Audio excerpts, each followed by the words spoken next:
রাষ্ট্র পরিচালনার নীতি রাজনীতি যেমন নিশ্চিত করে জনগণের অধিকার উন্নয়ন ন্যায় বিচার, তেমনি এর উপর ভর করেই চলে অনাচার, দুর্নীতি, লুটপাট।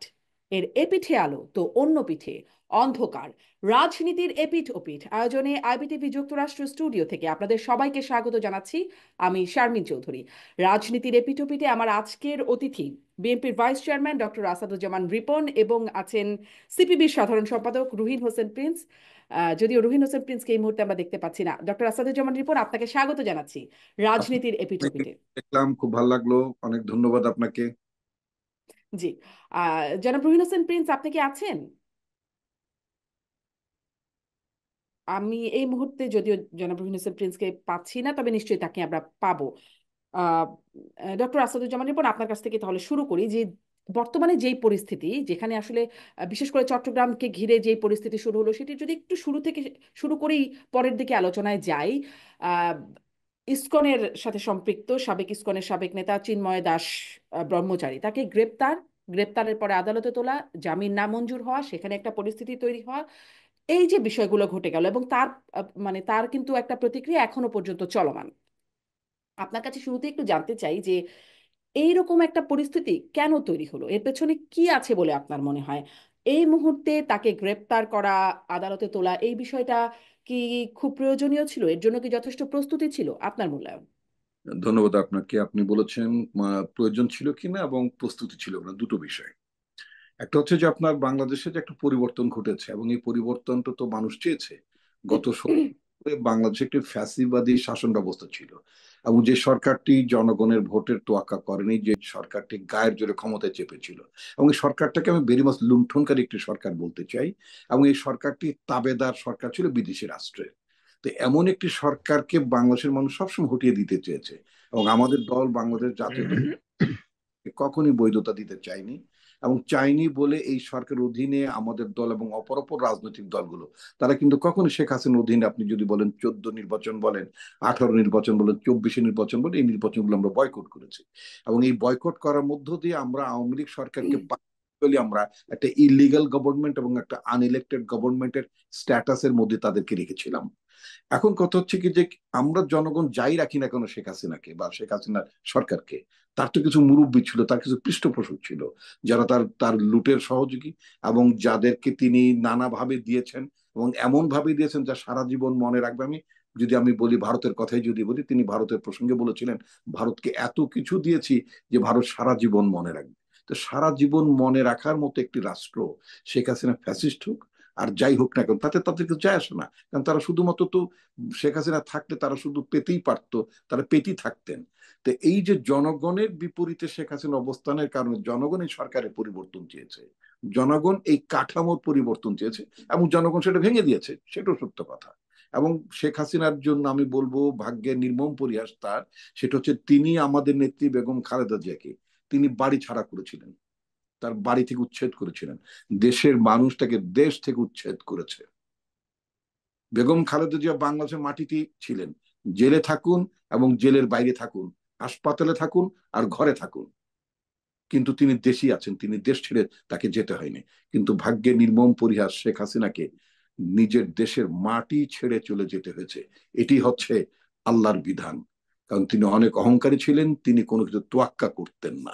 এখন আমার কথা হচ্ছে যে এই যে জনগণ তাকে বাংলাদেশ থেকে উচ্ছেদ করে দিল, তাকে হটিয়ে দিল, এবং তিনি ভিন্ন দেশে ভারতে আশ্রয় নিতে বাধ্য হলেন, এটা কি তার প্রভুরা মেনে নিতে পেরেছে? নিশ্চয়ই মেনে নিতে পারেনি। অথবা তার লুটের সহযোগীরা, তার যে স্বৈর শাসনের সহযোগী যারা ছিল, যারা তাকে ক্ষমতায় টিকিয়ে রেখেছিল, তারা তো নিশ্চয়ই এই ধরনের পরিবর্তনটাকে তারা সাপোর্ট করেননি। সুতরাং যেই শক্তিগুলো সাপোর্ট করেননি এবং যাদেরকে তিনি মাঝে মধ্যে আশ্বাস দিতেন চট করে যে কোনো সময় তিনি চলে আসবেন, সেই সেই আশ্বাসে বলিয়ান গোষ্ঠী বাংলাদেশের বর্তমানের জনগণের আকাঙ্ক্ষার যে সরকারটি আছে, এই সরকারটাকে সবসময় তারা অস্থিতিশীল করার চেষ্টা করেছে, এবং ডে ওয়ান থেকে তারা এটা করার চেষ্টা করেছে। জি। ডক্টর আসাদুজ্জামান রিপন, এটি এটি হচ্ছে আওয়ামী লীগের দায় আপনি এখানে দেখছেন, কিন্তু আমি জিজ্ঞাসা করছিলাম যে এই গ্রেপ্তারটা মানে যদি এটা তো একটা প্ল্যাটফর্ম দেওয়া, যদি বলি যে আওয়ামী লীগ এই সুযোগটা নিচ্ছে, তাহলে তো তাদেরকে সুযোগটা একটা প্ল্যাটফর্ম দেওয়া হয়েছে, তারা এটাকে ঘিরে তারা এই সুযোগটা নিচ্ছে। আমি এই প্রশ্নটি এই জন্য করছিলাম যে এই সময়ে, আমি এই আমি সময়ে যখন আপনি এই প্রেক্ষাপটটার কথা বলছেন, সেই সময় এরকম গ্রেপ্তার কি প্রয়োজন ছিল? আর গ্রেপ্তার যদি প্রয়োজন থাকে না, তাহলে প্রস্তুতি ছিল? না, নিশ্চয়ই দুটো আমি আগে বলেছি যে আপনি প্রয়োজন ছিল কেন এবং প্রস্তুত ছিলেন, দুটো পার্ট আমি আগে উল্লেখ করেছি। একটা হচ্ছে প্রয়োজন ছিল, কারণ যারা দেশের বিরুদ্ধে ষড়যন্ত্র করছে, নানাভাবে নানা চেহারায় আবির্ভূত হয়ে যারা সরকারকে অস্থিতিশীল করতে চায়, বাংলাদেশ রাষ্ট্রের নিরাপত্তা যারা বিঘ্নিত করতে চায়, তো সুতরাং তাদেরকে তো আপনার আইনের আওতায় আনতে হবে। এবং তিনি যদি বাংলাদেশের নাগরিক হন, আমি যদি বাংলাদেশের নাগরিক, আমার বিরুদ্ধে আমার কোনো যে কোনো অপরাধের ব্যাপারে আমার দেশের আমার রাষ্ট্রকে আমার বিরুদ্ধে ব্যবস্থা নেওয়ার অধিকার থাকে না, কর্তব্য থাকে নিশ্চয়ই। না? তো চিন্ময় দাস তো বাংলাদেশের নাগরিক ছিলেন।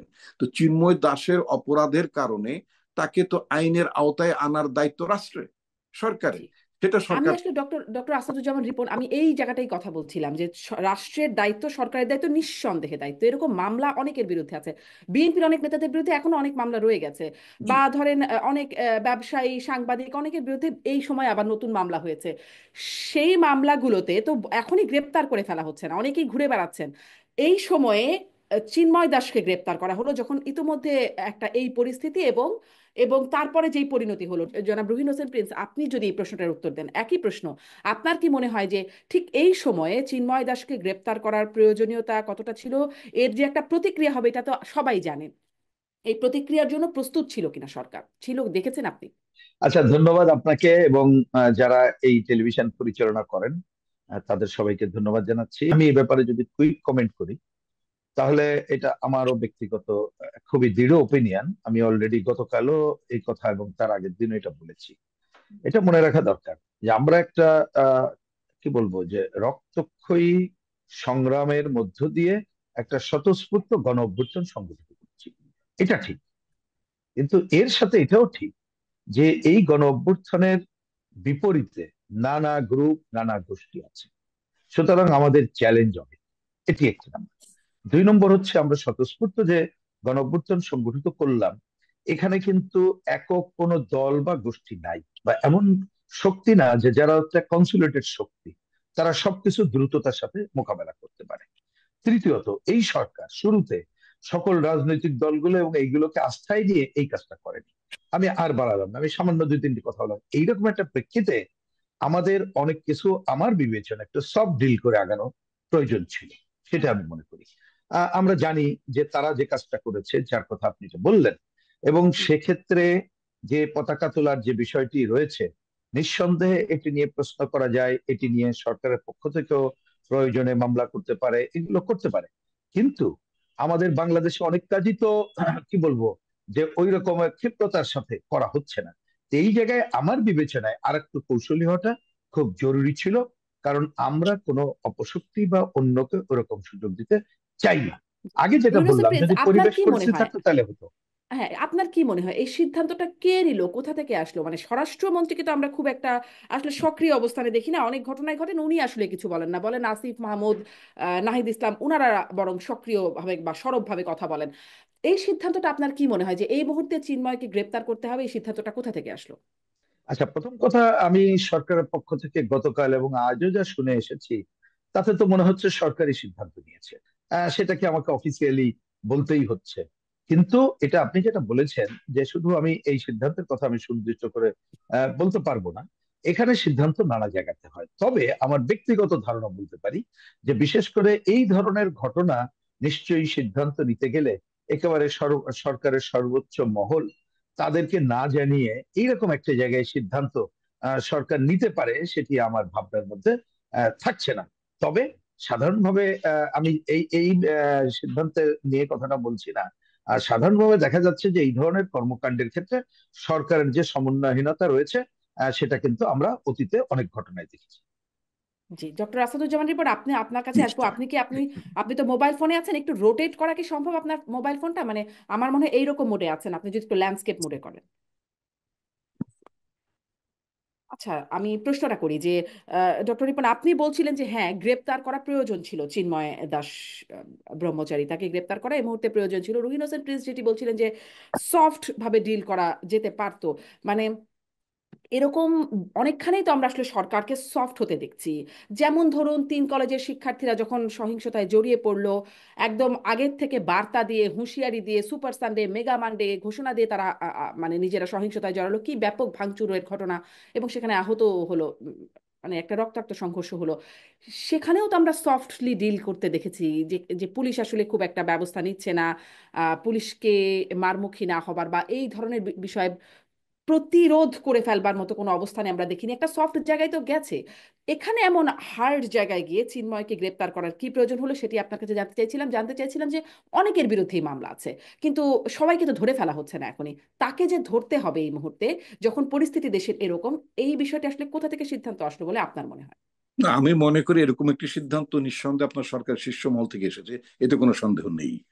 তো এবং আমি মনে করি যে তাকে ধরার সিদ্ধান্তটা যৌক্তিক ছিল, এতেও কোনো সন্দেহ নেই। এখন আপনি বলতে পারেন প্রস্তুতির ব্যাপারটা, ওয়েল, প্রস্তুতিটা আমার কাছে খুবই পর্যাপ্ত মনে হয়নি, এবং এটা সম্ভাব্য যে প্রতিক্রিয়াটা হবে সেই সম্ভাব্য প্রতিক্রিয়াটাও আজ করা উচিত ছিল, এবং সেটাকে ট্যাকেল করার মতো প্রস্তুতি সরকারের আগে থেকেই ভাবনা চিন্তার মধ্যে রাখা উচিত ছিল। এটা এটা সঠিক।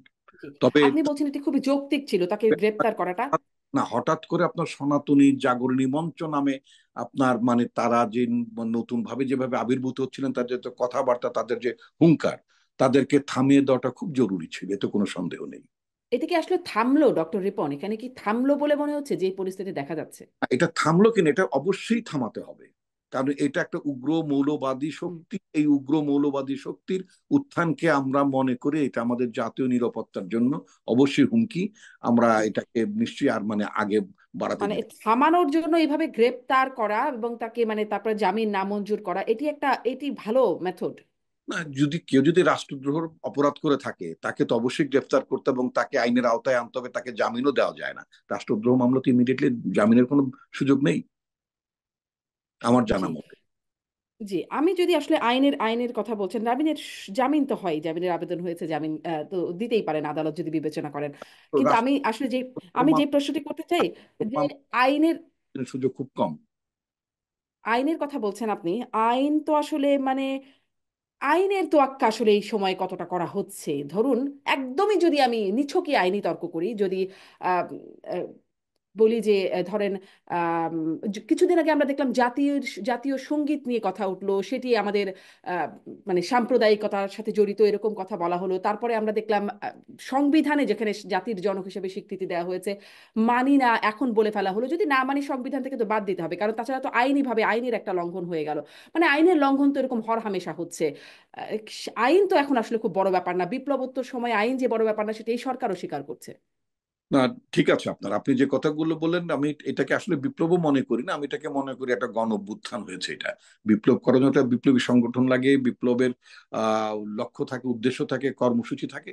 আমার কাছে মনে হয়নি যে মানে আপনার 5ই আগস্টে যে 36 দিন আন্দোলনে যেটা সংগঠিত হয়েছে এটা কোনো একটা, এটা সেই ধরনের কোনো মানে লক্ষ্যে পৌঁছার মতো কোনো আপনার মানে আদর্শিক ভাবে লক্ষ্যে পৌঁছার মতো কোনো বিপ্লব ছিল না এটা। এটা একেবারে বলা যেতে পারে একটা ফ্যাসিবাদী ব্যবস্থার মানে পরিবর্তন ঘটানোর জন্য একটি সরকারের পতন ঘটেছে, এবং এটা মূলত বলা যেতে পারে নির্বাচন কেন্দ্রিক সংকট ছিল। বাংলাদেশে গত 3টি নির্বাচন, 3টা টার্মে নির্বাচন, এখানে আপনার গায়ের জোরে নিজেদের মতো করে মানে এক ধরনের রাজনৈতিক বন্দোবস্ত। জি। এখন দেখবেন যে হ্যাঁ। একটি বাক্য খুব মানে চালু আছে, সেটা একটা নতুন রাজনৈতিক বন্দোবস্ত। তো শেখ হাসিনার এক ধরনের রাজনৈতিক বন্দোবস্ত ছিল, সেটা হচ্ছে ভোট লাগবে না, নিজের ইচ্ছা মতো দিনে রাতে যেমনি ইচ্ছা তেমনি করতে হবে, তার সাজানো একটা প্রশাসন থাকবে, সবকিছু তার নিজের মতন করে চলবে, এর বাইরে কথাবার্তা বলা যাবে না, এক ধরনের বন্দোবস্ত তার ছিল। এই বন্দোবস্তটা ভেঙে দেয় ছিল জনগণের লক্ষ্য। এটা সঠিক। তো সুতরাং আপনি যেটা বারবার যে প্রশ্নটা তুলছিলেন, জাতীয় সঙ্গীতের কথা বলেছেন, ওয়েল, আহ এটা আমাদের মানে মানে কি বলে সিদ্ধ বিষয়, এটা আমরা আমাদের গৃহীত বিষয়। এই ব্যাপারে বাংলাদেশের জাতীয় সঙ্গীতের বদলাতে হবে, এই ব্যাপারে কোনো যেটাকে বলে আপনার বাংলাদেশের জনগণের মধ্যে এই ধরনের কোনো মনোভাব গড়ে ওঠেনি, বা কোনো বা জনচেতনাও এটার পক্ষে কোনো কাজ করেনি। এটা নিয়ে মানুষের মাথা ব্যথা ছিল না। বাংলাদেশের মাথা ব্যথা ছিল রাষ্ট্রের গণতান্ত্রিক রূপান্তর নিয়ে, এটা হলো মুদ্রা কথা।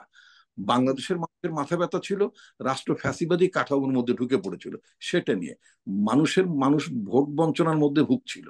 তো তো সুতরাং আপনার অন্য বিষয়গুলো খুব মানে আপনার মাথা চাড়া দেয়নি। আর আপনি যে মানে যেটা বললেন যে জাতির পিতা নিয়ে যে প্রশ্ন কথাগুলো বলেন, এখনো তিনি সেই জায়গাতে কাগজে কলমে সেখানেই তিনি আছেন। এবং এটা নিয়ে বিতর্ক হতেই পারে, বিতর্ক হতে পারবে না কেন? আপনি যদি বলেন বাংলাদেশের মুক্তিযুদ্ধের সময় বাংলাদেশের যিনি না, প্রধানমন্ত্রী ছিলেন, ডক্টর আসাদুজ্জামান রিপন, এটা নিয়ে বিতর্ক করাটা আমার আজকে এই জায়গাটায় নিশ্চয়ই সেই জায়গায় না যায়, কিন্তু আমি এটা না বলতে না, চাচ্ছিলাম। এই বিষয়টি কথা বলেছেন, আমার মনে হয় এই বিষয়টি একটু ক্লিয়ার করা দরকার। আচ্ছা। বাংলাদেশের মুক্তিযুদ্ধের সময় যিনি প্রধানমন্ত্রী এবং পরবর্তীকালে যিনি কিছুদিন প্রধানমন্ত্রী ছিলেন, আমি মরহুম তাজউদ্দিন আহমেদ সাহেবের কথা বলি। তার কন্যার যে স্টেটমেন্টটা যদি আপনি লক্ষ্য করে থাকেন, যে নিশ্চয়ই শেখ মুজিবুর রহমানের স্বাধীনতা পূর্বে তার অনেক ভূমিকা ছিল, মুক্তিযুদ্ধে তার ভূমিকা কি, এই সমস্ত নিয়ে মানুষ প্রশ্ন তুলতেই পারে। সেখানে তার অবস্থানটা কি হবে, একটা স্বাধীন বাংলাদেশে তিনি রাষ্ট্রের জনক হিসেবে তিনি মানুষটাকে গ্রহণ করবে কি গ্রহণ করবে, এটা নিয়ে বিতর্ক থাকতেই পারে। আমি কথাটি কিন্তু আমি আপনার শারমিন আহমেদের লেখার মানে তাজউদ্দিন তনয়া শারমিন হুম। আহমেদের মানে প্রসঙ্গে হুম। বললাম। সুতরাং সেখানে একটা নেতা ও পিতা। সেখানে হ্যাঁ রাইট, সেখানে একটা ডিবেট মানে নতুন করে তিনি আবার মানে কিছুদিন আগেই কথাগুলো বলেছেন, সাক্ষাৎকারও দিয়েছেন। তো এই ধরনের ডিবেট থাকতেই পারে, কিন্তু যেই যেই প্রসঙ্গটি আমার রাষ্ট্রের সার্বভৌমত্বকে আক্রমণ করে, মনে রাখতে হবে আমার জাতীয় নিরাপত্তার জন্য যদি কোনো বিষয় হুমকি হয়ে দাঁড়ায়, সেটাকে তো আমি ধীরে সুস্থে করার কোনো বিষয় থাকবে না। রাষ্ট্রের রাষ্ট্রের নিরাপত্তা যেখানে আপনার সংকটের মধ্যে পড়বে, সেটা তো আমাকে তাৎক্ষণিকভাবে সেটাকে হ্যান্ডেল করতে হবে। জি। এবং আমি আমি একটু এই বিষয়ে রুহিন হোসেন প্রিন্সকেও শুনবো, তবে তার আগে আপনি যৌক্তিক বলছেন এই গ্রেপ্তারকে, এবং সেখানে আমি একটু প্রশ্ন করতে চাই যে যেই মামলার ভিত্তিতে তাকে গ্রেপ্তার করা হয়েছে, রাষ্ট্রদ্রোহ, পতাকার অবমাননা, জাতীয় পতাকার অবমাননা, সেখান থেকে, এবং এই মামলাটি করেছেন একজন বিএনপির নেতা ফিরোজ খান, তাকে চট্টগ্রাম ওয়ার্ড বিএনপির সাধারণ সম্পাদক, দল থেকে অব্যাহতি দেওয়া। বহিষ্কার করা হয়েছে। জি, কেন বহিষ্কার করা হলো? এই মামলা করার পরেই তাকে বহিষ্কার করা হয়েছে, তাকে বহিষ্কার কেন করা হলো? এটা তার দায়িত্ব ছিল না, সেই জন্য, কারণ সাংগঠনিক ভাবে দায়িত্ব আমি আমার আমার তো দায়িত্ব নাই, এটা রাষ্ট্রের দায়িত্ব। হ্যাঁ, কিন্তু তার তিনি তো একজন নাগরিক হিসেবে মামলা করতেই পারেন। মানে হুম, বিএনপির সব মামলা কি বিএনপির কাছে অনুমতি নিয়ে করে নেতাকর্মীরা? না, এইটা এই যে বিষয়টা, আপনি একটা একজনের বিরুদ্ধে আপনি রাষ্ট্রদ্রোহ মামলা করবেন, এবং রাষ্ট্র যদি মনে করে কোনো ব্যক্তি রাষ্ট্রদ্রোহ করেছে, আপনাকে আরেকটা কথা বলি, আমি ইচ্ছা করলে কিন্তু একটা রাষ্ট্রদ্রোহ মামলা করতে পারি না, এবং সেটা আমলে নেওয়া হবে না আনলেস এন্ড আনটিল যদি এটা স্বরাষ্ট্র মন্ত্রণালয় যদি অনুমোদন না করে। এটা হুম, কিন্তু আপনার মানে আহ নিশ্চয়ই আপনি আপনি জানেন, তাই না? আমার বিরুদ্ধে হুম। কিন্তু আপনার 97 সালে একটা রাষ্ট্রদ্রোহ মামলা আপনার রুজুর প্রস্তুতি ছিল এবং কার্যক্রম এগুচ্ছিল, তখন আমি মার্কিন যুক্তরাষ্ট্রে চলে গিয়েছিলাম। সেটা হচ্ছে ভারতের যে অনুপ চেটিয়া আছে, ভারতের অনুপ চেটিয়া কিনে আমার আমার নিজের একটা লেখাকে কেন্দ্র করে। তো সব সময় আপনার কোনো ব্যক্তি যে আপনার রাষ্ট্রদ্রোহ মামলা, বহুবার দেখা গেছে যে ব্যক্তি যখন রাষ্ট্রদ্রোহ মামলা করে সরকার সেটাকে আমলে নেয় না, এবং যদি কখনো আমলে নেয় তখন সেটা স্বরাষ্ট্র মন্ত্রণালয়ের অনুমোদনের প্রয়োজন থাকে, এবং এটা আইনি বাধ্যবাধকতা। তো সুতরাং ব্যক্তি হিসেবে বিএনপির কোন লোকের এই দায়টা থাকার কোনো কারণ না। রাষ্ট্র যদি মনে করে রাষ্ট্রদ্রোহ কেউ করেছে, তখন হুম। দায়িত্বটা হবে রাষ্ট্রের রাষ্ট্রের কিন্তু সে কি কোনো অন্যায় করেছে? মানে আপনি বলছেন এটি যৌক্তিক ছিল, তো যৌক্তিক প্ল্যাটফর্মটা সে তৈরি করে দিয়েছে, মানে হ্যাঁ, বা তিনি তৈরি করে দিয়েছেন। গ্রহণ করবে, দায়িত্বটা রাষ্ট্রের, সরকারের, সেটা কোনো ইন্ডিভিজুয়ালের দায়িত্ব না সেটা। জি, জনাব রুহিন হোসেন প্রিন্স, এই বিষয়টাকে আপনি আসলে কিভাবে দেখছেন? বিএনপি বলছে এটি যৌক্তিক, কিন্তু মানে এটি তাদের দায়িত্ব না বলে তাকে বহিষ্কার করা হয়েছে বিএনপি সেই নেতাকে, এবং যেই বিতর্ক বা আলোচনাটা হচ্ছিল আইনগত বিষয়ে, আপনার একটা ছোট্ট মন্তব্য নিয়ে পরের প্রশ্নে যাই। না, আমি ওই প্রশ্নটা অ্যাকচুয়ালি তুলতে চেয়েছিলাম মানে বোঝার জন্য হ্যাঁ, যে হ্যাঁ। মামলা আমরা সাধারণভাবে যা বুঝি, রাষ্ট্রদ্রোহ মামলা তো সরকারের পক্ষ থেকে করা হবে, এটাই হচ্ছে প্রধান বিষয়। রাইট। কিন্তু এটা তথ্যে যেটা দেখলাম যে 31শে অক্টোবর ওই যে সম্ভবত ফিরোজ খান নামটা বললেন তিনি করেছেন এবং বিএনপি তাকে বহিষ্কার করেছে।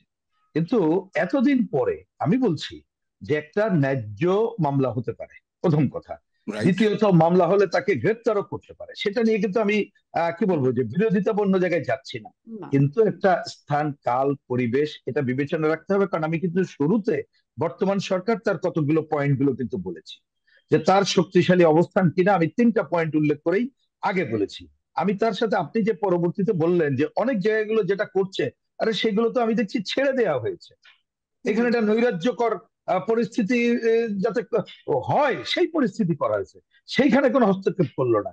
এইখানে যে ঘটনা, বরঞ্চ আরেকটা পরিস্থিতি হতে পারে, আমি সব ডিল মানে মিন করছি, যদি অত আইন আমি বলতে পারবো না। ধরুন মামলাটা যদি থাকে, তাহলে তো মামলায় ওই সময় গ্রেপ্তারটা তো নিশ্চয়ই একটা সময় না একটা সময় হতো। আপনি তো মামলা অন্যভাবেও করা যেত। কারণ এটা মনে রাখতে হবে, আমি আগেই বলেছি যেখানে নানা ধরনের সংকট আছে এবং সরকার সে ধরনের ইউনাইটেড নেটো মোকাবেলার মতো প্রস্তুতি নাই, এবং সে সরকার এখানে রাজনৈতিক দলগুলো বা অন্য শক্তিকে সে আস্থায় নিয়ে এই কাজগুলো করবে সেটা করে নাই। সুতরাং তাতে করে এইখানে কে কি সংকট তৈরি করতে চাইছে আমি জানি না, বা কে কি মনে করেছে, হয়তো সরকারের পক্ষ যদি ইনোসেন্টলিও মনে করে থাকে এটা একটা বড় হুমকি, এখনই এটা দমন করার জন্য এই কাজটাই একটা বেস্ট যদি মনে করে থাকে। কিন্তু আপনি দেখেন যে নৈরাজ্যকর পরিস্থিতির উদ্ভব হলো, তা তার ফলটা কি হলো?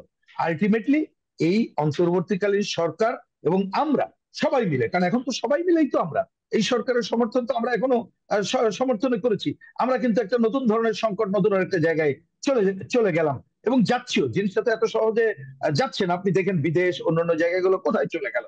এখন এই কারণে আমি বলেছি যে তাকে সফট ডিল করা উচিত ছিল। আর বিএনপির বিষয়টা আমি আসলে তুলেই আমি জানতে চেয়েছিলাম, তবে এখানে রিপন ভাই বললেন নতুন জানার দরকার নেই। কিন্তু এক্ষেত্রে একটা বড় প্রশ্ন থেকে যায়, যিনি মামলা করলেন সংশ্লিষ্ট দলের তিনি একজন পরিচয়ধারী, তাকে ওই দল বহিষ্কার করলো।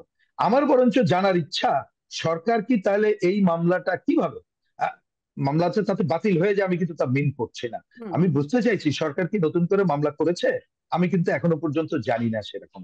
এটা আমার হয়তো অজানা চিন্তা থাকতে পারে, কিন্তু আমার মনে হচ্ছে আমি এই মামলা তো আলোচনা নিয়ে আছেই। আর তর্ক না করে আমি মনে করি যেখানে গেছি এটা সরকারকে ইন লং টার্ম এর থেকে কিন্তু শিক্ষা নিতে হবে। না হলে অনেক সময় মনে রাখবেন, কথাটা আমি জানি না এই উদাহরণের সাথে যদি ফিট নাও করতে পারে, তবু আমি একটা জেনারেলাইজ করে বলছি। ধরুন আমি যদি বুঝি যে আমি একটা কি বলবো, আমার পেছনে সবকিছু স্মুথ নাই, যে কোনো সময় নানা ধরনের এখানে খাদ নানা ধরনের বিষয় আছে, সুতরাং আমি পেছনে হটবো না, সামনে এগিয়ে যাব। তা সেই রকম করলে আমাকে তো ঠান্ডা মাথায় চিন্তা করে আগাতে হবে। না হলে একটু পেছাতে গেলে আমি যদি ছোট্ট ছোট্ট খাদে পড়ি, তাহলে আমার অগ্রগতিটাই সংকটে পড়ে। আর এইবারের এই অগ্রগতি সংকটে পড়লে যেটা হবে সেটা হচ্ছে পুরো গণঅভ্যুত্থানের আকাঙ্ক্ষা যেটা আছে সেটা কিন্তু প্রশ্নবিদ্ধ হবে, এবং নানা ধরনের অপশক্তি আমাদের মধ্যে নিশ্চয়ই। আছে, তারা সেই সুযোগটা নেবে। জি। এই জন্য নিশ্চয়ই ভবিষ্যতে সব কাজই তাকে বিবেচনা করে করা উচিত বলে আমি মনে করি। ভবিষ্যতে করতে হবে। বর্তমানের এই পরিস্থিতিতে তো আরো কিছু প্রতিক্রিয়া থাকবে নিশ্চয়ই। সেখানে আরেকটু শুনি যে ডক্টর আসাদুজ্জামান রিপন যেমন বলছিল তাকে থামানোর প্রয়োজন আছে চিন্ময় দাস এর প্রসঙ্গে, মানে বলছেন যে মামলা যৌক্তিক, গ্রেপ্তার যৌক্তিক এবং তাকে থামানোর একটা প্রয়োজনীয়তা আছে। আমি যে প্রশ্নটি করছিলাম তাকে কিভাবে থামানো গেল না, এখন আমরা আমি মনে যেটি করি দেখছি। রুমিন মোটেই হোসেন গেল প্লিজ না। আরেকটু যুক্ত করি, এটা বলবেন নিশ্চয়ই আপনি আপনার মতে যে থামানো গেল কিনা। এখন ইসকনকে নিষিদ্ধ করার একটা দাবি উঠছে। এই দাবিটার সাথে, এই প্রশ্নটা আপনার দুজনের কাছেই আসবো, এই দাবির সাথে আপনার বা আপনার দল একমত কিনা এক, এবং এই দাবির সাথে কেন্দ্র করেই একটা, যেমন সার্জিস আলম বলছেন উগ্রবাদী হিন্দুদের প্রতিহত করার জন্য আমাদের বিন্দু মাত্র সহানুভূতি থাকবে না, বা এরকম বক্তব্য আরো আসছে, পাল্টা বক্তব্য, নানান রকম বক্তব্য কিন্তু আসছে। একটা সাম্প্রদায়িক একটা আহ, মানে একটা টেনশন তৈরি হবার জায়গা তৈরি হয়েছে কিনা। আচ্ছা, প্রথম কথা আমি ছোট ছোট করে বলি। এক নম্বর, আমার মনে হয় না যে এইটার মধ্য দিয়ে থামানো গেল, এবং এইটা থামানোর জন্য যদি আপনি থামানো বিবেচনা করেন, এবার আইনের বাদ দিয়ে আমরা কিন্তু থামানোর জায়গায় চলে আসছি, তাহলে অন্য পথ অবলম্বন করাটাই সঙ্গত হতো। এটা আমার এই ব্যাপারে আমি আর ব্যাখ্যায় গেলাম না। দ্বিতীয়ত কথা, যেই যে একটা নিষিদ্ধ করার কথা বলছেন, দেখুন এইটা আমি নিষিদ্ধর আলোচনার থেকে এই আলোচনাটা আগেই বিবেচনা করা দরকার বলে মনে করি। যে কোনো মৌলবাদী শব্দটা যদি বলেন, এই যে সাম্প্রদায়িক বা ধর্মভিত্তিক মৌলবাদী যাদেরকে বলি, সে যে ধর্মই করুক না কেন, তাদের ফলাফল যে ভালো হয় না, এইটা তো বুঝতে আমার মনে হয় যে কারোর অসুবিধা হওয়ার কথা না। তাহলে রাজনীতিবিদ হিসাবে প্রথমে আমাদের বিবেচনা করা উচিত এ ধরনের কি বলবো যে মৌলবাদী সংগঠন, তারা যাতে মানে কি বলবো যে কার্যক্রম পরিচালনা না করতে পারে, তার জন্য আমার ওভারঅল আইনগত ভাবে আসতে হবে যে ধর্মকে রাজনীতির হাতিয়ার হিসাবে বা রাজনৈতিক অঙ্গনে বা কোনো এই ধরনের কাজে ব্যবহার করা যাবে না। আগে এই ধরনের দৃষ্টিভঙ্গিতে আমরা ঐক্যমত্য হব কিনা, সেইটা যদি ঐক্যমত্য হই, তাহলে আপনি একটা আইনগত বিষয়ের দিকে যেতে পারেন। কিন্তু সেটা কোথাও আইনগত করবেন, কোথাও আইনগত করবেন না, কিসের প্রেক্ষিতে করবেন, এইগুলো বিবেচনা করেই সিদ্ধান্ত নেওয়া উচিত। এই বিষয়টি সম্পর্কে আমরা যেহেতু দলীয়ভাবে কোনো আলোচনা করিনি, আর আমাদের কাছে পর্যাপ্ত এই যে সাম্প্রতিককালের ঘটনা রেসপন্স সম্পর্কে যদি বলেন, আমাদের দিক থেকে কোনো পজিটিভ অ্যাটিটিউড না, যেমন অন্যান্য এ ধরনের আরো মৌলবাদী সংগঠন সম্পর্কে আমাদের কোনো পজিটিভ অ্যাটিটিউড না। যেমন গত পরশু একটা আলোচনা সভায় আমি বলছিলাম যে দেখুন, এদেরকে যেমন দেখলাম, আমরা তো দেখেছি যে মুক্তিযুদ্ধের সময় ধর্মকে ব্যবহার করে কি কাজটা করা হয়েছে। সুতরাং এ ধরনের সংগঠনগুলোর কাছ থেকে আপনি ভালো কিছু আশা করতে জি। পারবেন না। আপনি সে এই ব্যাপারে ধরনের প্রথম সংগঠন বলতে আর কি কি রাজনৈতিক, সংগঠনকে মিন করছেন? আমি বলছি এনি এনি এনি যে কোনো ধর্মভিত্তিক যারা রাজনীতিতে ধর্মের ব্যবহার করে, আমি সেটা মিন নাম করছি। একটু সেটা নাম ইসলাম, বলবেন? ইসলাম যেমন ধরুন আমাদের মুক্তিযুদ্ধের সময় জামাত ইসলাম যে ভূমিকাটা পালন করেছে, আরো এ ধরনের ইতিমধ্যে নিষিদ্ধ করা হয়েছে হিজবুত তাহরির বা এরকম অর্গানাইজেশন। তাহলে আপনি একটা করবেন আর একটা করবেন না, আমি তা বলছি না। আমি বলছি যে আগে নিষিদ্ধের আগে এ ব্যাপারে একটা আমাদের রাজনৈতিক ঐক্যমত্য হওয়াটা কিন্তু খুব জরুরি কর্তব্য। সেইটা যদি না করেন, তাহলে শুধু নিষিদ্ধ দিয়ে, এবার আমি একটা জেনারেলাইজ করে বলছি, শুধু নিষিদ্ধ দিয়ে যে কোনো ভালো ফল বা শুভ ফল যে কারণে আমরা করতে চাই সেটা যে হয় না, সেটা কিন্তু আমাদের নিকট অতীতেই এটা প্রমাণিত হয়েছে। এখন কিন্তু আমাদের প্রমাণ হচ্ছে কিছু কিছু ঘটনায়, শব্দটা কেমন হবে জানি না, হাড়ে হাড়েও কিন্তু আমরা টের পাচ্ছি। সুতরাং আমি সবচেয়ে বেশি এ ব্যাপারে রাজনৈতিক ঐক্যমত্যের ব্যাপারে জোর দেওয়ার পক্ষে। জি, জি, সেজন্যই জিজ্ঞাসা করছিলাম রাজনৈতিক কোনো ঐকমত্য হয়েছে কিনা ডক্টর আসাদুজ্জামান রিপন, আপনার বা আপনার দলের কোনো অবস্থান আছে কিনা ইসকন নিষিদ্ধের যে দাবিটি উঠছে এবং সেটি নিয়ে হাইকোর্টেও এই বিষয়টি গেছে।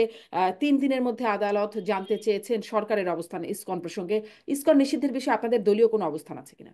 আমাদের দলীয় কোনো আলাদা কোনো অবস্থান নেই। আমরা মনে করি যেই দলই হোক, যে সংগঠন হোক, ব্যক্তি হোক, কেউ যদি রাষ্ট্রের জন্য নিরাপত্তার হুমকি হয়ে দাঁড়ায়, এটা খুব জেনারেলাইজ করে আমি বলতে চাই, সেটা তো রাষ্ট্র তার বিরুদ্ধে ব্যবস্থা নিতেই পারে, কারণ তিনি তো বাংলাদেশের নাগরিক। ভারতে আমার বক্তব্য হচ্ছে অন্যটা, অন্য জায়গাতে। ভারতে আজকে আপনি দেখবেন ইসকনের যে ভদ্রলোককে গ্রেপ্তার করা হলো, তার নাম হচ্ছে বোধহয় চিন্ময় দাস বা এরকম কিছু, তাই না? চিন্ময় কৃষ্ণ দাস। তো চিন্ময় কৃষ্ণ দাস তো বাংলাদেশের নাগরিক। তিনি যে কোনো অফেন্সের জন্য তিনি তার বিরুদ্ধে মামলা হতে পারে, তিনি গ্রেপ্তার হতে পারেন। আমরা তো গ্রেপ্তার হয়েছি তো নাকি? আচ্ছা, এখন কথা হচ্ছে কি, আমাদের জন্য কি কোনো মানে বহিরাষ্ট্র বহিঃশক্তি আমাদের জন্য কি মানে এইভাবে উদ্বেগ প্রকাশ করেছে? করেনি। ভারতে কি আপনার অনেক মানে আপনার কি অ্যাক্টিভিস্ট, মানে সেটা মুসলিম অ্যাক্টিভিস্টের কথাই যদি বলি, তারাও তো গ্রেপ্তার হন। সেখানে কি অন্যান্য রাষ্ট্র কি তাদের জন্য উদ্বেগ প্রকাশ করে? কারণ এটা যখন আমাদের বাংলাদেশের কোনো প্রসঙ্গে গ্রেপ্তার নিয়ে বা রাজনৈতিক অস্তিত্ব নিয়ে যখন ভারতের সরকারকে প্রশ্ন করা হতো, তাদের ফরেন অফিসের স্পোক্স পার্সন বলতেন এটা বাংলাদেশের অভ্যন্তরীণ বিষয়। তারা বলতেন, তারা কিন্তু সেখানে কোনো উদ্বেগ প্রকাশ করতেন না। আমাদের নেত্রী বেগম খালেদা জিয়াও তো গ্রেপ্তার হয়েছিলেন, বড় বড় নেতারাও অনেক সময় গ্রেপ্তার হয়েছেন তো নাকি? আচ্ছা, তো মিথ্যা মামলাও হ্যাঁ, গ্রেপ্তার তাকে হয়ে নিয়ে ভারত উদ্বেগ প্রকাশ না করলেও উদ্বেগ এসেছে বিভিন্ন বিশ্বের বিভিন্ন জায়গা থেকে, তাকে মানে গ্রেপ্তার করার একটা ভারতের নিন্দা উদ্বেগ এসেছে। ভারতের কথাই বলবো। ভারতের কথাই বলবো, এবং ইসকন তো একটা একটা ইন্টারন্যাশনাল অর্গানাইজেশন হিন্দু হিন্দু আপনার ধর্মাবলম্বীদের, তা তো বটেই। তো তাদের লোকেরা বা তাদের যারা সহমর্মী, তাদের যারা কি বলে সিম্পাথাইজার যারা আছেন, তারা তো দিতেই পারেন। সে ব্যাপারে আমার কোনো মানে ইয়ে নেই, আমার ভিন্ন বক্তব্য না। আমার বক্তব্য হচ্ছে যারা এই যে উদ্বেগ প্রকাশ করছেন, এই ধরনের উদ্বেগ কি তার ইতিপূর্বে প্রকাশ করতেন? বাংলাদেশে যখন আপনার বেআইনিভাবে রাজনৈতিক নেতাদেরকে আপনার বন্দি করা হতো, গুম করা হতো, খুন করা হতো, তাদের তরফ থেকে আমরা কখন উদ্বেগ দেখেছি? দেখি নাই। সুতরাং এটা না, খুব কিন্তু ডক্টর আসাদুজ্জামান রিপন, কিন্তু যখন এমনকি বিষয়টা হচ্ছে ওই জায়গাটাই হচ্ছে আমাদের প্রশ্ন।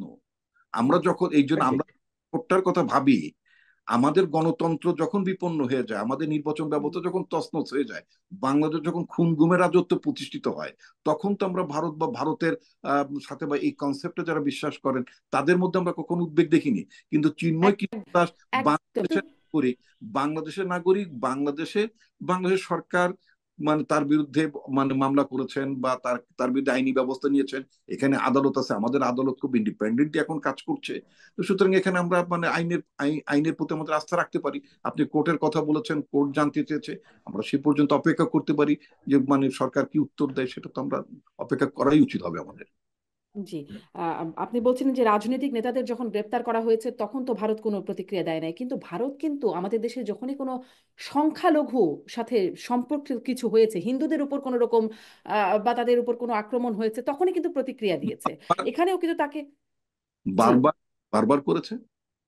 মানে এটা যেমন আওয়ামী লীগ সরকারের সময় এরকম প্রতিক্রিয়া আমরা দেখেছি যে সংখ্যালঘুদের উপরই কখনো যখন কোনো আক্রমণের ঘটনা ঘটেছে তারা এরকম প্রতিক্রিয়া দিয়েছে। উপর চাপায়নি কিন্তু, সেটার দায়টা আবার ঘুরিয়ে ফিরিয়ে তাদের মানে মানে বিষয়টা হচ্ছে মানে প্রতিবেশী রাষ্ট্র হিসেবে তাদের যে স্পিরিটটা, যেটা আমাদের ফরেন অফিস, আমাদের বাংলাদেশের পররাষ্ট্র মন্ত্রণালয় কিন্তু একেবারে স্পষ্ট করে বলেছেন যে এটা কিন্তু বাংলাদেশের সাথে ভারতের যে বন্ধুত্বপূর্ণ যে সম্পর্ক, তাদের উদ্বেগের সাথে তাদের স্পিরিটের সাথে একেবারেই মিলে না কিন্তু।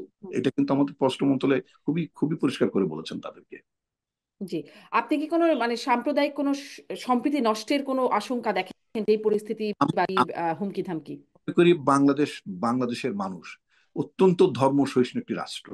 যেমন আপনি দেখবেন যে আমাদের একজন মানে লয়ারকে মানে আপনার যেভাবে নৃশংসভাবে কুপিয়ে মারলো তারা, হুম। তাই না? আমাদের বা মুসলমানদের উপাসনালয় হিসেবে আমি মসজিদের কথা বলি, একটা মসজিদে আক্রমণ হলো, তারপরে কি বাংলাদেশকে আপনি শান্ত দেখেন নাই? বাংলাদেশের মানুষকে শান্ত দেখেননি? আপনার কি কখনো এত কিছুর পরে, কেন আমরা তো জানি যে এখানে একটা কনস্পিরেসি হচ্ছে। কনস্পিরেসিটা হচ্ছে আমাদের আমাদের রাষ্ট্রকে ডিস্টেবিলাইজ করা। কনস্পিরেসি হচ্ছে আমাদের সরকারকে উৎখাত করা, সোজা কথা। চট করে কারুর আশার সাথে ঘটনার মিল আছে তো। সুতরাং আমাদের জনগণ তো অত্যন্ত আপনার কি বলে মানে মানে আপনার সহিষ্ণু জাতি আমরা। আমরা তো তাদের মানে ষড়যন্ত্রে মানে আমাদের জনগণ ফাঁদে পা দেবে না। সুতরাং এখানে আমি কোনো সাম্প্রদায়িক সম্প্রীতি নষ্ট হওয়ার আমি কোনো আশঙ্কাই দেখি না। আমি বারবার আমি আমার দলের তরফ থেকেও বলেছি, অন্যরাও বলেছেন, সেটা বলছে আমরা সমস্ত দল ধর্ম নির্বিশেষে আমরা সবাইকে শান্ত থাকতে বলেছি, ধৈর্য ধারণ করতে বলেছি, এবং আমাদের রাষ্ট্রের বিরুদ্ধে একটা ষড়যন্ত্র হচ্ছে, সেখানে আমরা কোনো ষড়যন্ত্রে কোনো মানে আপনার চক্রান্তে বা উস্কানিতে আমরা মানে পা দিতে না করেছি আমরা। এবং স্পষ্ট। ডক্টর আসাদুজ্জামানের পর আসছি আপনার কাছে আবার আমি। জনগণ সেটা বিশ্বাস রেখে জনগণ কিন্তু খুবই পজিটিভলি আছেন জি, বাংলাদেশ। জনাব রুহিন হোসেন প্রিন্স, আপনার কাছেও এই প্রশ্নটি করছিলাম যে সাম্প্রদায়িক সম্প্রীতি নষ্টের বা সেখানে কোনো সহিংসতার সম্ভাবনা আপনি বা আশঙ্কা আপনি দেখেন কিনা, সেই সাথে সাথে দেশের ভেতরের কথা বলছিলাম। ভারতের প্রসঙ্গটি বারবার আসছে, ভারত যেরকম একটা প্রতিক্রিয়া জানালো, এবং তারপর কদিন আগে মার্কিন প্রেসিডেন্ট নির্বাচনের আগে আমরা প্রেসিডেন্ট ট্রাম্পের যে একটা বক্তব্য টুইট দেখেছিলাম যে বাংলাদেশে সংখ্যালঘু হিন্দু বৌদ্ধ খ্রিস্টানদের উপরে বর্বর হামলা চলছে, বাংলাদেশে কমপ্লিট ললেসনেস তার তিনি আগেই বলেছিলেন। আবার সেখানে গোয়েন্দা প্রধান হিসেবে যাকে নিয়োগ দিলেন, তার সাথে ইসকনের যোগাযোগ বা সম্পৃক্ততা আছে, তুলসী গ্যাবার্ড। আম, আসলে বৈশ্বিকভাবেও একটা পরিণতি প্রতিক্রিয়া হতে কিনা মনে হয়?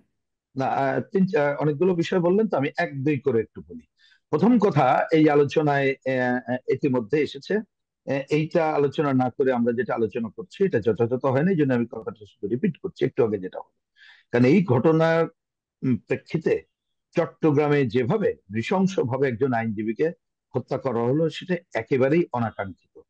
সুতরাং এই ঘটনায় ইতিমধ্যে অনেককে গ্রেপ্তার করা হয়েছে, আমরা যেটা শুনেছি সিসি ফুটেজ দেখে। সুতরাং এই ঘটনায় প্রকৃত যারা অপরাধী তাদেরকে গ্রেপ্তার করে দ্রুত বিচারের সম্মুখীন করা দরকার, এটা খুবই জরুরি কর্তব্য। এই কারণে বলছি, ওই যে প্রকৃত শব্দটা দেখেন ব্যবহার করতে হচ্ছে, কারণ আমাদের পারসেপশনটা এমন দাঁড়ায় গেছে যে তাতে মনে হয় যে আসল ঘটনা থাকবে না কি হবে না হবে। এই জন্য এটা খুবই স্বচ্ছতার সাথে একটা জরুরি কর্তব্য বলে মনে করি। দ্বিতীয়ত কথা, এই ঘটনার মধ্যে এটা অস্বীকার করার কোনো উপায় নাই, উদ্বেগ বেড়েছে। সেই উদ্বেগ খুবই স্বাভাবিক, আমাদের ধর্মীয় সংখ্যালঘুদের মধ্যে আরো বেশি বেড়েছে। 3 নম্বর, কিন্তু এই উদ্বেগ মানে অন্তত পক্ষে আমি আজকেও আমরা বাম গণতান্ত্রিক জোট, আমাদের আরো যাদের সাথে যুগপৎ করি, ফ্যাসিবাদ বিরোধী বাম জোট এবং বাংলাদেশ জাসদ, এই 3 সংগঠন যৌথভাবে বিকেলে ঢাকায় র্যালি করেছি। সারা দেশে গতকালই আমাদের নির্দেশনা দিয়েছে যাতে করে সাম্প্রদায়িক সম্প্রীতি আহ কোনোভাবেই বিঘ্নিত না হয়, এবং রক্ষায় আমাদের যতটুকু সামর্থ্য আছে এটা করবো, এবং সরকারকে বলেছি তার যে কোনো পজিটিভ উদ্যোগের সাথে আছি। আমারও অবজারভেশন হচ্ছে যে এই ঘটনায় অনেকে হয়তো যেভাবে মনে করেছিল, তা বাংলাদেশে আমি মনে করি যে না, সাম্প্রদায়িক সম্প্রীতি এইরকম বড় কোনো বিঘ্নিত হওয়ার কোনো কারণ নাই। 3 নম্বর, ওইটা ছোট করে বলে 4 নম্বরে যাই। নিঃসন্দেহে মনে রাখতে হবে, আমি এই আলোচনায় বলেছি, নানা ধরনের অপশক্তি আমাদেরকে সংকটে ফেলতে চাইবে, সেই প্রচেষ্টা তাদের কিন্তু অব্যাহত থাকবে। যে জায়গার জন্য আমরাও বলি, দেখেন এত বড় ঘটনার পরও, মানে যাই হোক, এই বারবার একই কথা এই হুম। অন্তর্বর্তীকালীন সম্পর্কে বলতে ভালো লাগে না। ভবিষ্যতে হয়তো আমি ব্যক্তিগত বলাও বাদ দেবো, মুখে আসছে বলে বলি। এত সবের পরও তার একটা জাতীয় উদ্যোগ নেওয়া উচিত ছিল, আমরা তার কোনো আলামত এখনো দেখলাম না। একটি বড় দলের পক্ষ থেকে যে বলা হয়েছে জাতীয় ঐক্যের কথা, কিন্তু তাদের কোনো উদ্যোগ আমরা দেখলাম না, আমরা স্বতঃস্ফূর্ত হয়ে বলছি। বরঞ্চ আমি এই সূত্রে বলি যে সরকার বা সরকারের সমর্থক নামধারী যারা আছে, তারা যদি এখন কোনো বেফাস মন্তব্য, বাড়তি মন্তব্য করে, সেইটা নতুন সংকট তৈরি করবে কিনা সেটাও কিন্তু মনে রাখা দরকার বলে আমি মনে করি। 4 নম্বর, এবং এটা একটা খুবই গুরুত্বপূর্ণ, আমি যেটা আপনি আমেরিকান নির্বাচিত প্রেসিডেন্ট সম্পর্কে যেটা বলেছেন, দেখুন, উনি যখন এই কথাটা বলেছে, আমি বলেছিলাম তখন জিজ্ঞেস করা হয়েছিল, নিঃসন্দেহে এই ঘটনার পরে বাংলাদেশের সংখ্যালঘুদের উপরে তো নানাভাবে কি বলবো, কিছু কিছু জায়গায় আক্রমণ হয়েছে, এবং তারা একটা মানসিকভাবে অতীতের যে কোনো সময়ের তুলনায় এবার সে কি হয়ে গেছে। এই অসত্যকে কেউ অস্বীকার করতে পারে না আমাদের ফাইন্ডিংস হচ্ছে তাই। কিন্তু সেইখানে আশ্বস্ত তাদের করে কিভাবে আমাদের দেশের মানুষ হিসেবে, নাগরিক হিসেবে আমরা এগিয়ে নেব, সেটাই আমাদের কর্তব্য। আমাদের প্রধান উপদেষ্টাও কিন্তু সেই কথা বলেছিলেন এই শারদীয় উৎসবে, যে উনি খুব কারেক্টলি বলেছেন। কিন্তু আমরা দেখলাম ট্রাম্প সাহেব তিনি নির্বাচনের যে সময় এই কথা বললেন, সেটা আমরা তখন বলেছিলাম এগুলো তার ভোটের বাদ বিবেচনা, এইটাই। আমি এইটাকে ধরে বরঞ্চ মনে করি, যেটা মনে হচ্ছে, যে তিনি ওই যে জানুয়ারিতে শপথ যখন নেবেন এবং তার নানাভাবে বোঝেন ওইখানে লবিস্টরা কাজ করে, এবং যতটুকু শোনা যায় যে অন্যদের লবিস্টদের প্রভাব আমাদের বর্তমান দেশ এবং সরকার তাদের থেকে নাকি বেশি। সেই জায়গায় বাংলাদেশে যদি এই ধরনের একটা সংকট তৈরি করা যায়, এই ধরনের সংখ্যালঘু এবং সেইখানে যদি সংকটগুলোকে সামনে আনা যায়, তাহলে হয়তোবা তাদেরকে দিয়ে বাংলাদেশে নতুন নতুন করানোর প্রচেষ্টা কেউ নিতে পারে। যার জন্য আমি শুরুতে যে কথা বলেছিলাম, অনেক কাজের মধ্যে আমাদের খুব ঠান্ডা মাথায় আমাদের বাস্তবতা বিবেচনা করেই তারপরে আগানোটা দরকার বলে আমি মনে করি। আমার শেষ বক্তব্য হচ্ছে যে আমাদের যে ভাইটি আইনজীবী নৃশংসভাবে হত্যা হলো, তারপর ওইখানে চট্টগ্রাম সহ বিভিন্ন জায়গায় আরো অনেক ঘটনা ঘটেছে। এটা আমরা জানি, অনেক কিছু আমরা মনে করি প্রচারেরও দরকার নেই, উস্কানিরও দরকার নেই, খুব সহনশীলতার সাথে নিয়েছে বলে আমিও ব্যক্তিগত মনে করি। আমি এই জন্য আমার দেশের মানুষকেও বিশেষভাবে অভিনন্দিত করি, এবং আশা করব প্রত্যেকটা মুহূর্তে আমরা সবাই মিলে, যাতে আমাদের অন্য দ্বিমত থাকতে পারে কিন্তু কোন সাম্প্রদায়িক সম্প্রীতি বিনষ্ট হয়েছে এ ধরনের কোন শব্দ না আমরা হয়। যাতে ধন্যবাদ উচ্চারিত রুহিন না হোসেন, করি, আপনি এবং বলছিলেন কেউ যাতে কোনো সুযোগ না পায় সেটি আমাদের করতে হবে। এবং ভারত জি যেভাবে আমাদের উপরে বিভিন্ন জায়গায় তাদের অনেক মিডিয়া যেভাবে প্রচার প্রপাগান্ডা এই ঘটনাকে নিয়ে যাচ্ছে, সেটা একেবারেই অনাকাঙ্ক্ষিত। সেইটাও জি জি আমরা মনে জনাব করি রুহিন তাদেরকে হোসেন, বিবেচনা নিশ্চয়ই করতে হবে। নিশ্চয়ই। ডক্টর আসাদুজ্জামান রিপন, আপনি একটু মানে বলবেন যে আপনাদের মহাসচিবের বিষয়ে প্রশ্ন করি। আমি কি প্রশ্নটা করছিলাম আপনারা হয়তো শুনতে পারেন নাই। যেটি আমি তিনি বলছেন যে 5ই আগস্ট বিপ্লবের 3 মাস না যেতেই আসল চেহারা বেরিয়ে আসতে শুরু করেছে। দুর্ভাগ্য আমাদের কিছু সংখ্যক মানুষ তার নিজের অত্যন্ত জনপ্রিয়, সবচেয়ে দেশপ্রেমিক বলে মনে করেন তারা নিজেদেরকে, গোটা জাতিকে আজ তারা বিভক্ত করে বিভাজনের দিকে উস্কে দিয়ে অন্ধকারে ঠেলে দিচ্ছে। আপনাদের গভীরভাবে চিন্তা করবেন। আমি কারো নাম বলবো না, নাম বলতে চাচ্ছি না। আপনারা আসলে এই বক্তব্যটি সম্পর্কে একটু স্পষ্ট হতে চাই ডক্টর আসাদুজ্জামান রিপন। কারা দেশকে অস্থিতিশীল করার এটা জন্য উস্কে এটা দিচ্ছে? তো আমি বলতে পারবো না, এই প্রশ্নটা আপনি ওনাকে করতে পারেন, এটা তো আমার পক্ষে বলা ডিফিকাল্ট। উনি ইনফ্যাক্ট উনি কি বলতে চেয়েছেন, কাদের যাদের উদ্দেশ্যে তিনি বলেছেন তারা হয়তো বলতে পারবেন। আমি ইনফ্যাক্ট আপনার মতো পত্রিকায় পড়েছি। আচ্ছা, বিষয়টা সম্পর্কে আপনিও জানেন না। আহ, আমরা আরেকটা বিষয় একটু মতামত নিই আপনাদের। প্রথম আলো ডেইলি স্টারের বিরুদ্ধে যেই একটা প্রক্রিয়া চলছে, সেই অফিসের সামনে গিয়ে আন্দোলন হচ্ছে, গরু জবাই করা হচ্ছে, জিয়াফত বলা হচ্ছে, মানে কয়েকদিন ধরে টানা অবস্থান চলছে। এই প্রসঙ্গে জনাব রুহিন হোসেন প্রিন্স, আপনাদের কি মত? না, এটা আমরা অলরেডি বিবৃতি দিয়ে বলেছি, এটা একেবারেই অনাকাঙ্ক্ষিত। এই অনাকাঙ্ক্ষিত শব্দটা আমি জানি না সব মনে করছেন কিনা, কিন্তু আমি সব হুম। করেই বললাম খুবই অনাকাঙ্ক্ষিত।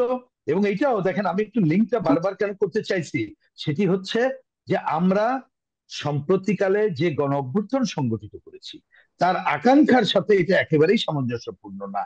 কারণ মনে রাখবেন যে আমরা একটা গণতন্ত্রহীন পরিবেশ থেকে তো গণতন্ত্র উত্তরণের চাইছি, আমরা একটা স্বৈরাচারী ব্যবস্থা পরিবর্তন চাইছি। পুরো ব্যবস্থাটা আমরা এক দুই দিনে পারবো না, এটা ঠিকই। কিন্তু আমরা যদি কতগুলো কর্মকাণ্ডে ওই ধরনের স্বৈরাচারী ছাপকে আবার পদরেখা হিসেবে দেওয়ার চেষ্টা করি, সেটা খুবই ক্ষতিকর হবে।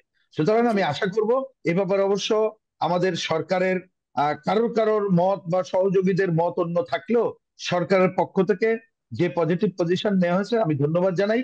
এবং আমি মনে করি এ ধরনের মত পথের পার্থক্য থাকবে, কিন্তু কোনোভাবেই যাতে দমনের পথ কেউ বেছে না নেই, সেটা কিন্তু পরিষ্কার ভাবে আমাদেরকে খেয়াল রাখতে হবে। এবং জি এক্ষেত্রে আমি আবার বলছি, যেহেতু একটা অন্তর্বর্তীকালীন সরকার, ঐক্যমতের কথাটা কিন্তু প্রথম দিন থেকে বলা যে আন্দোলনকারী শক্তি আমরা কিন্তু সবাই বলছি। মানে আমরা খালি 1.5 মাসের আন্দোলনকারী না, আমরা তো যুগ ধরে এর উপরে ধরে আন্দোলন করছি। সুতরাং আমরা কিন্তু বুঝি যে পুরো পরিবেশটা আপনি ইচ্ছা করলেও একটা আপনার একটা কি বলবো সৎ উদ্দেশ্য দিয়েই কিন্তু সব সাধন করতে পারবেন না। যার জন্য নিজেদেরকে ঐক্যমত্য, ঐক্যবদ্ধতা এবং কতগুলো বিষয় গুরুতর ঐক্যমত্য দৃঢ়ভাবেই এই কাজগুলো করতে হবে। তা আমি মনে করি সেইটাই আমরা আমাদের একটা শিক্ষা নেব যে এইটা হুম। আমি যদি অন্যভাবে বলি, ঠিক আছে যতটুক হয়েছে আর না, এবং আর কেউ যাতে এই জায়গায় না যেতে পারে সেই কাজটা আমাদেরকে দেখতে হবে।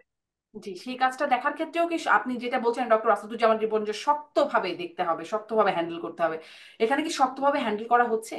না, আমাকে এই দেখেন, শক্ত আর নরমের উদাহরণ কিন্তু ডিফারেন্ট। আবার একটু না বললে হচ্ছে না। আমি কিন্তু শুরুতে যেটা বলেছি, আমি খালি এর একটা উত্তর দিই, যে অনেকগুলো বলতে পারি। ধরুন আমরা যদি প্রথমে রাজনৈতিক দলগুলোকে, আমি রাজনৈতিক দল বোঝার জন্য বলছি, বারবার বললে এটা আবার অন্য রকমের হয়, তবু আমি বলি যে যারা আন্দোলনকারী শক্তি, রাজনৈতিক দল সহ, হুম। তাদেরকে ঐক্যমত্যের ভিত্তিতে যদি সরকার কাজ পরিচালনা করে, এবং আমরা যদি কতকগুলো বেশি ঐক্যমত্য হই, তার বাইরে কিছু করলে তখন তো অবশ্য অফকোর্স আপনি দৃঢ়ভাবে দমন করবেন। মানে জি। শক্তর উপরে অন্য কোনো শব্দ থাকলে সেটা নিয়ে আসেন, দমন করবেন। কিন্তু আপনি নিজেই নিজের অবস্থায় একটা নড়বড়ে, তখন এমন কিছু বললেন আপনাকে নড়বড়ে করার আরো সুযোগ পেয়ে যাচ্ছে। জি। সেই দায় কিন্তু আলটিমেটলি রাজনৈতিক কর্মী হিসাবে আমাদেরকেই বহন করতে হবে। এটা মনে রাখা দরকার। আমি জানি না জি। রিপন ভাই কি বলবেন। জি। জি। এটাই হচ্ছে ডক্টর আমাদের ডক্টর রিপনের উদ্বেগের কাছ বিষয়। থেকে, ডক্টর রিপনের কাছ থেকে শুনি না। ডক্টর আসাদুজ্জামান রিপন, আপনিই বলছিলেন যে শক্তভাবে দমন করতে হবে, এখানে কি শক্তভাবে দমন করা হচ্ছে কিনা এই দেখুন, প্রক্রিয়ার? এই যে আপনার প্রথম আলো বলেন, ডেইলি স্টার বলেন, হোয়াট এভার, মানে যে কোনো মিডিয়া হাউস হোক না কেন, তাই না, আমরা তো মত প্রকাশের স্বাধীনতার জন্য আমরা লড়াই করেছি, তাই না, আমরা মুক্ত কণ্ঠে কথা বলবো এটার জন্য আমরা আন্দোলন করেছি।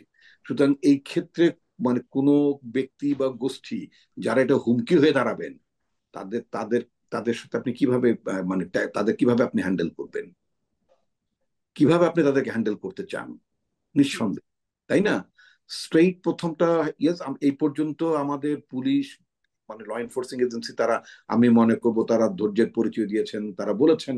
কিন্তু এর পরেও যদি কোনো মহলের থেকে যদি উস্কানি থাকে, বাড়াবাড়ি থাকে, আমি সবসময় একটা কথা বলেছি, যে আমরা আমাদের দেশটাকে কোনো ক্যাওটিক জায়গার মধ্যে, এটাও তো একটা হতে পারে যে দেশের বিরুদ্ধে যে চক্রান্ত হচ্ছে, সেই চক্রান্তের একটা অংশ এটা, যাতে করে বাংলাদেশের ইমেজটা যাতে রংলি আপনার পোর্ট্রেট হয়। সেটা আমি তো জি। মনে করি এটা শুধু গরু জবাইয়ের বিষয় না, এটা বেশি কতিপয় ব্যক্তি প্রথম আলো বা ডেইলি স্টার কার্যালয়ে ঢুকে পড়ার বিষয় না।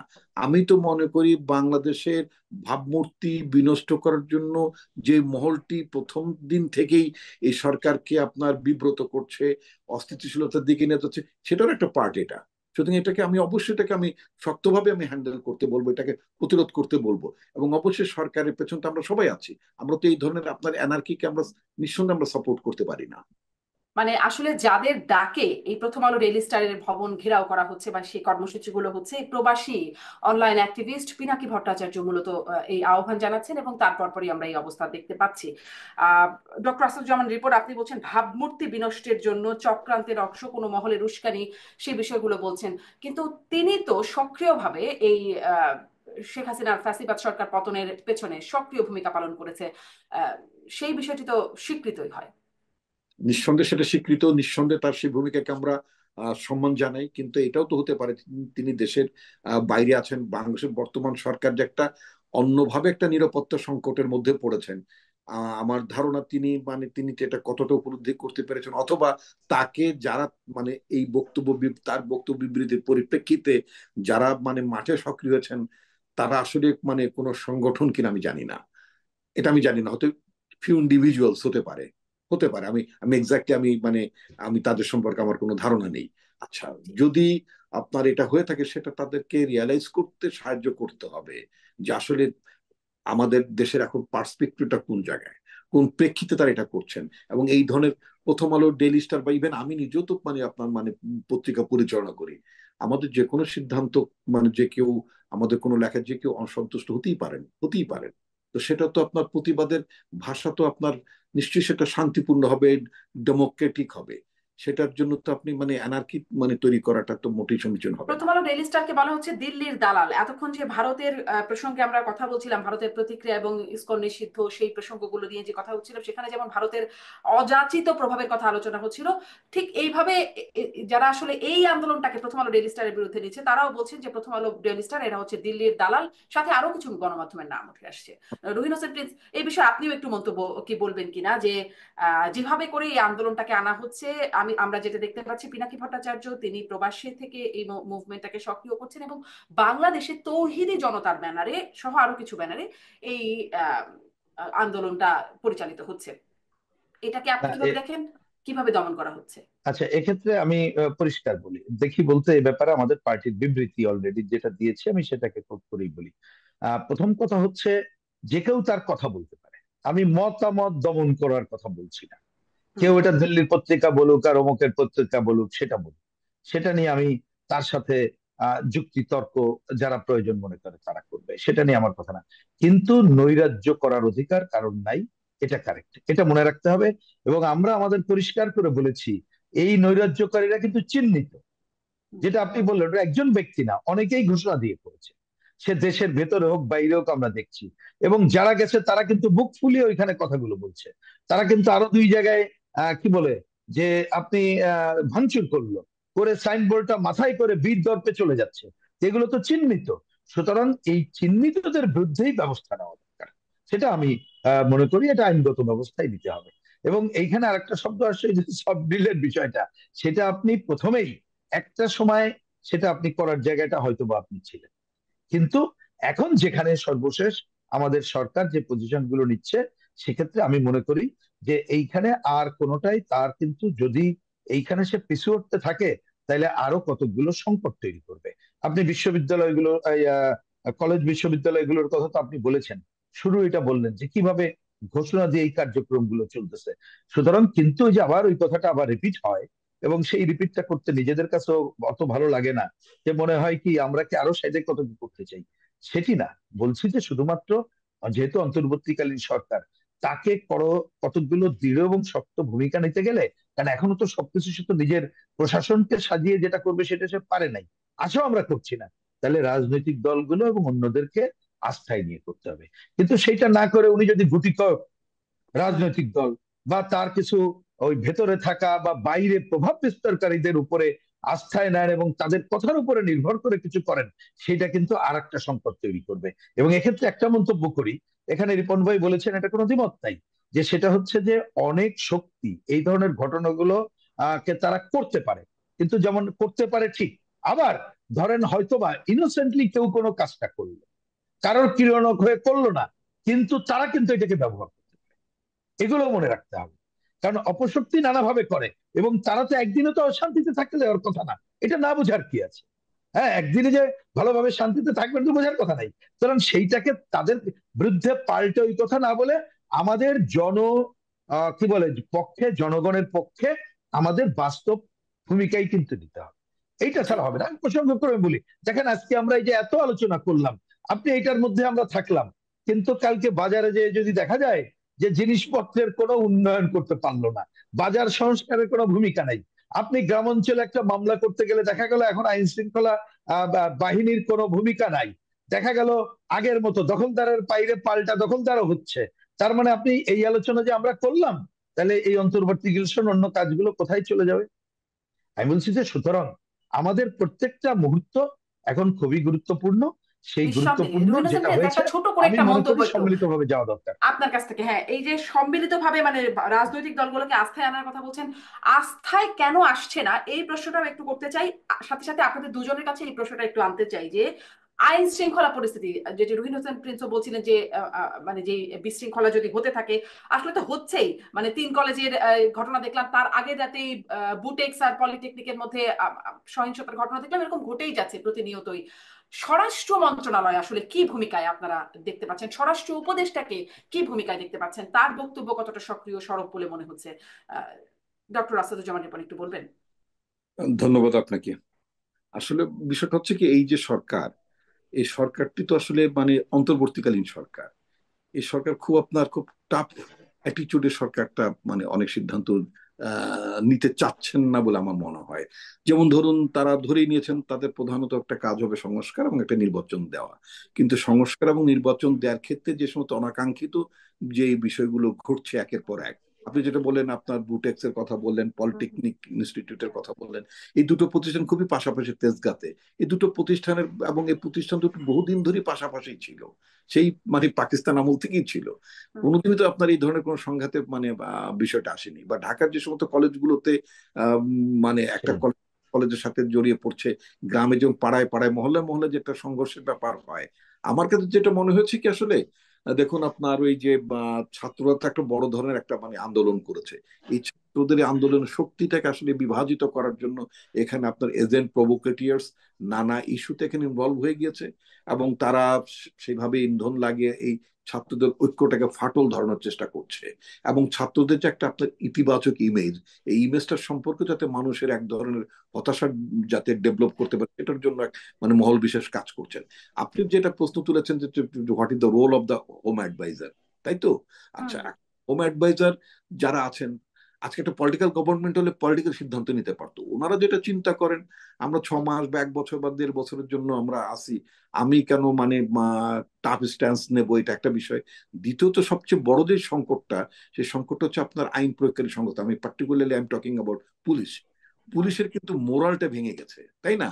পুলিশের ঊর্ধ্বতন একেবারে টপ 50, টপ 100 তারা যেভাবে আপনার অপকর্মের মধ্যে লিপ্ত হয়েছেন, তারা পালিয়ে গিয়েছেন।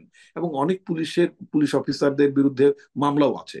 ঢাকাতে যারা কাজ করছেন একেবারে মফস্বল থেকে উঠে আসা ব্যক্তিরাই আপনার এখানে ঢাকাতে সাব ইন্সপেক্টর বলেন, ইন্সপেক্টর বলেন, মোটামুটি সব ঢাকার বাইরে থেকে এসছেন। এরা এরা ঢাকার এনভায়রনমেন্ট জানেন না, এই ধরনের হুম সিচুয়েশন ট্যাকেল করার মতো অভিজ্ঞতা তাদের কম।